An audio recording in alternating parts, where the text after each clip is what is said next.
నమస్కరిస్తున్నాను.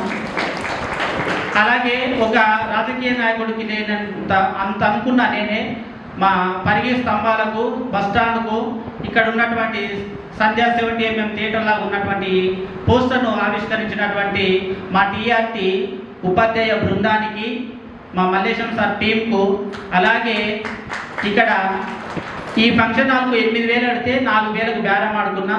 ఆ 4,000 2,000 ఇచ్చినటువంటి మా పెంటాయ్ సార్ గారికి, కుల్కచంద్ర బాయ్స్ పెంటాయ్ సార్ గారికి నమస్కరిస్తున్నాను. మీరు మళ్ళీ నీళ్లు దాడానికి కారణం మా బాయ్స్ ఉన్నటువంటి బయోసైన్స్ అక్క కవిత మేడమే నీళ్ళు ఇవన్నీ ఇచ్చింది. ఇక నేనేమిచ్చిన అంటే ఒక అక్షరాలు తప్ప ఇంకేమి ఇవ్వలేదు. ఒక రవీంద్ర భారతిని, ఒక సుందరయ్య పార్కును నేను పరిగి వరకు తీసుకొచ్చిన అనుకుంటున్నా. ఎందుకంటే ప్రతిరోజు కూడా అక్కడ ఏదో ఒక సాహితీ సభ జరుగుతుంది. అక్కడ ముఖ్య వక్తగా మా గురువు యాకూబ్ సారే ఉంటాడు.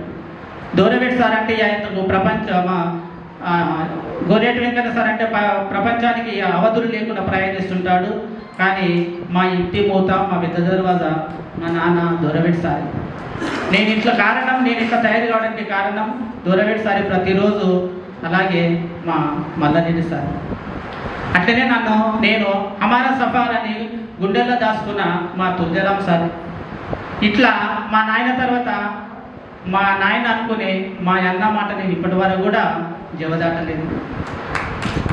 ఎందుకంటే మా అన్న లేని నేను లేను. అట్లా ప్రేమ పంద్యమై నన్ను పిల్లల్ని ఎండగొట్టకుండా దాచుకునే మా ఆవిడకు ఎంతో రుణపడి ఉంటాను నేను. ఇంత కార్యక్రమానికి ఇచ్చేసినటువంటి అతి ముఖ్యంగా మా సాల్వేట్ గ్రామానికి, మా పిల్లలకు, అలాగే నా మీద అభిమానంతో వచ్చేసినటువంటి సాహితీ ప్రియులకు, మా బంధువులకు స్పెషల్ థ్యాంక్స్. మా వెంకీకి, నా దోస్త్ వెంకీకి, మిగతా వారందరూ కూడా కృతజ్ఞతలు జరుపుకుంటూ, ముఖ్యంగా మా కజనర్లకు, మా ఊరికి, నా ఈ రేలాపొద్దు మా అమ్మ నాన్నకు అంకితం చేస్తున్నాను.